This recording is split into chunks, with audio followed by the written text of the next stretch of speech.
Hi hello friends welcome back to our channel. So మన తెలంగాణలో ఎవరైతే ఆసరా చేయితే పెన్షన్ అయితే పొందుతున్నారో, సో వికలాంగులు కానీ వృద్ధులు కానీ ఎవరైతే ఉన్నారో వాళ్ళకైతే మంచి శుభార్త అయితే ఉంది. ఎప్పటి నుంచో ఎదురు చూస్తున్న వాళ్ళకి 4,000 రూపాయలు అలాగే 6,000 రూపాయలు అనేది వాళ్ళ ఖాతాలో అయితే జమ చేయడం అయితే జరుగుతుంది.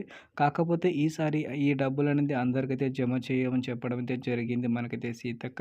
సో దీని గురించి మనమైతే పూర్తిగా అయితే ఈరోజు ఈ వీడియో అయితే మనమైతే మాట్లాడుకుందాం. ఈ డబ్బులు కూడా మనకైతే నేరుగా ఖాతాలో ఇస్తారా లేదా పోస్ట్ ఆఫీస్లో ఇస్తారా మీకైతే డౌట్ అయితే ఉండొచ్చు. మీకైతే పూర్తి ఇన్ఫర్మేషన్ మీకు ఈరోజు ఈ వీడియోలో ఉంది కాబట్టి ఈ వీడియోని చివరి వరకు అయితే చూడండి. దాంతోపాటు ఇలాంటి ఇన్ఫర్మేషన్ మీకు కావాలనుకుంటే మాత్రం మీరైతే మన ఛానల్కి అయితే సబ్స్క్రైబ్ చేసుకోండి. సో ఇప్పుడైతే లేట్ చేయకుండా వీడియో అయితే స్టార్ట్ అయితే చేద్దాం.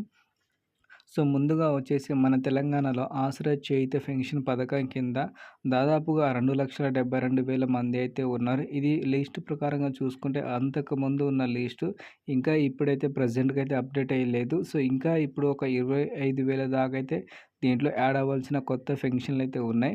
సో ఇది ఇలా ఉండగా వచ్చేసి మనకైతే ఏదైతే హామీ ఇచ్చారో ఆ హామీ ప్రకారంగా ఇప్పటిదాకా డబ్బులు ఇచ్చారా లేదా ఈసారి కాంగ్రెస్ ప్రభుత్వం అంటే లేదే అనుకోవచ్చు. ఎందుకంటే గతంలో ఏదైతే హామీ ఇచ్చారో వాళ్ళు ఎలక్షన్ ముందు, ఆ హామీని ఒక్క నెల కూడా వాళ్ళకైతే పెన్షన్ పొందుతున్న వృద్ధులు గానీ, వికలాంగులు గానీ వాళ్ళ ఖాతాలో అయితే జమ చేయడం లేదు ఇప్పటిదాకా ప్రెజెంట్‌గా. సో ఇప్పుడొచ్చేసి మనకైతే సీతక్క ఒక అప్డేట్ అయితే ఇవ్వడం అయితే జరిగింది. ఏందంటే ఎవరైతే ఆసరా చేయుత పెన్షన్ అయితే పొందుతున్నారో సో వాళ్ళకైతే మేమైతే ఏదైతే హామీ ఇచ్చామో అదే హామీ ప్రకారంగా వచ్చేసి చేయూత పథకం కింద డబ్బులనేది వాళ్ళ ఖాతాలో అయితే జమ చేయడం అయితే జరుగుతుంది. కాకపోతే మొదటి విడతగా కొంతమందికి సెలెక్ట్ చేసి సెకండ్ విడతగా ఇంకా చాలా మందికైతే ఇవ్వడం అయితే జరుగుతుందని చెప్పారు. సో ముందుగా చూసుకుంటే మనకైతే వృద్ధులకైతే విడుదలైతే చేయడం అయితే జరుగుతుందని చెప్పడం అయితే జరిగింది. సో వృద్ధులకయిన తర్వాత మనకైతే వికలాంగులు ఎవరైతే ఉంటారో వాళ్ళు కూడా ఈ డబ్బులనేది మనకు వాళ్ళ ఖాతాలో అయితే జమ చేయడం అయితే జరుగుతుంది. ఏదైతే గతంలో మీరు పోస్ట్ ఆఫీస్‌లో తీసుకున్నారో అదే విధంగా పోస్ట్ ఆఫీస్‌లో తీసుకోవచ్చు. ఎవరైతే బ్యాంక్ అకౌంట్‌ల నుంచి తీసుకున్నారో వాళ్ళు కూడా బ్యాంక్ అకౌంట్ నుంచి అయితే తీసుకోవచ్చు అని చెప్పడం అయితే జరిగింది.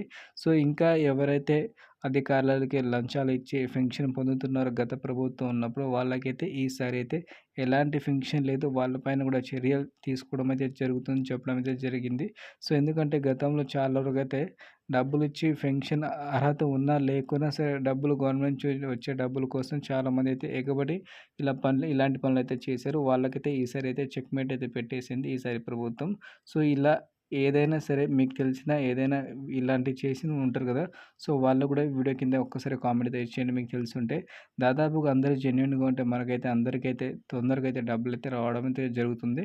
సో మీకు కనుక డబ్బులొస్తే మాత్రం వీడియో కింద కామెంట్ అయితే చేయండి ఫ్రెండ్స్. అలాగే ఇలాంటి ఇన్ఫర్మేషన్ మీకు కావాలనుకుంటే మాత్రం మన ఛానల్‌కైతే సబ్స్క్రైబ్ చేసుకోండి. Thank you for watching friends. జై హింద్.